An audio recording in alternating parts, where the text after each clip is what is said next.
आज हम पढ़ेंगे लैंग्वेज एंड स्पीच की फिजियोलॉजी। तो सबसे पहले लैंग्वेज क्या होती है? Language is a form of communication, चाहे वो साइन लैंग्वेज हो, चाहे वो जेस्चर्स हो, चाहे हम बोले नहीं बोले। Language is just a form of communication. अगर हम हाई कर रहे हैं, सिर्फ वेव कर रहे हैं हाथ से, तो वो भी एक language, it is a form of language. Speech क्या है? Speech is basically expression of thoughts bye articulation of sounds. तो स्पीच क्या होती है? जब हम बोलेंगे उसी को स्पीच बोलेंगे। वो कैसे होगी? By articulation. तो लैंग्वेज एंड स्पीच में ये फर्क है। अब लैंग्वेज दो तरह की होती है, वर्बल और रिटन।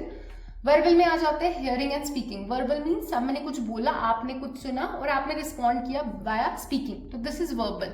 रिटन इज मैंने ब्लैक बोर्ड पे कुछ लिखा, आप उसको देख रहे हो और आप उसको फर्दर लिख रहे हो, तो दिस इज रिटन। तो languages of two types, verbal and written. अब हम इस डायग्राम पे आ जाते हैं। ये डायग्राम है हमारा कॉर्टेक्स का।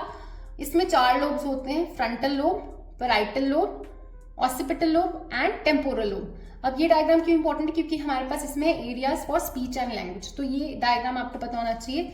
सबसे पहले यहाँ पे आ जाइए टेम्पोरल लोब में। This is your superior temporal gyrus. Just इसके नीचे होता है हमारा auditory cortex. Auditory cortex is area number 41। उसके नीचे होता है auditory association area which is 20 and 21। ठीक है, तो सुपीरियर टेम्पोरल गायरस के just below is auditory cortex which is area number 41। 20-21 is auditory association area. फिर मोस्ट इंपॉर्टेंट एरिया भी यहाँ पे ही है पास में टेम्पोरल लोब में।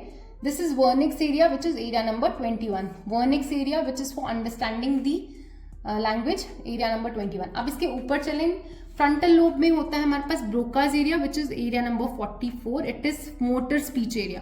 Broca's area is motor speech area. फिर उसके साथ ही होता है Exner's area. Exner's area is for motor writing. जब हम लिख रहे हैं, Exner's area is for motor writing. फिर हम चलेंगे पैराइटल लोब में। पैराइटल लोब में होता है हमारा Dejerine's area, inferior parietal lobule में। इसको ही हम एंगुलर गायरस भी बोलते हैं, एंगुलर गायरस भी बोलते हैं, area number 31। This is for perception of written words, written word की परसेप्शन समझने के लिए। This is Dejerine's area. Occipital lobe में हमारे पास visual areas, area number 17 which is primary visual area, 18, 19 which is visual association area.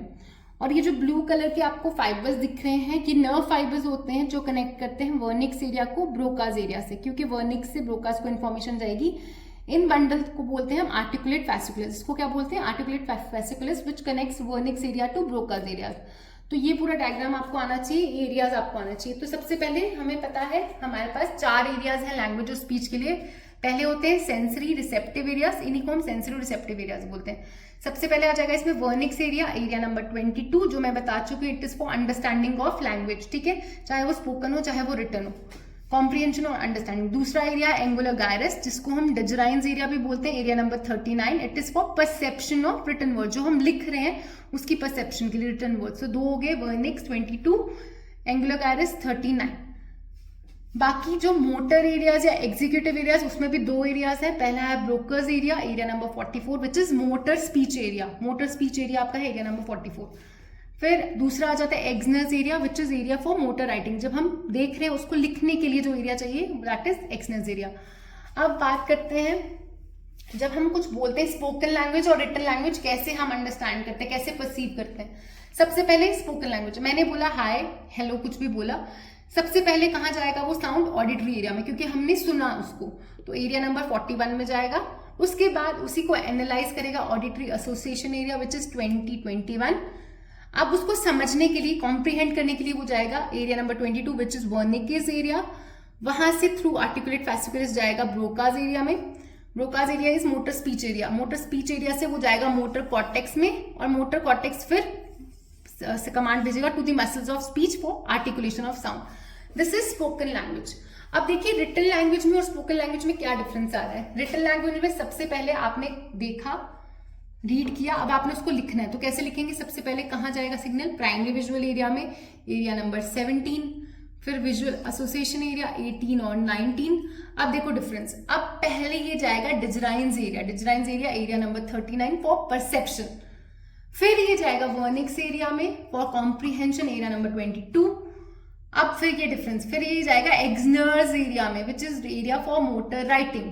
फिर जाएगा Broca's area, फिर जाएगा मोटर कॉर्टेक्स, और फिर हैंड कोऑर्डिनेशन। तो ये है रिटन लैंग्वेज। तो ये पूरा है physiology of language and speech. If you like the video please subscribe. Thank you.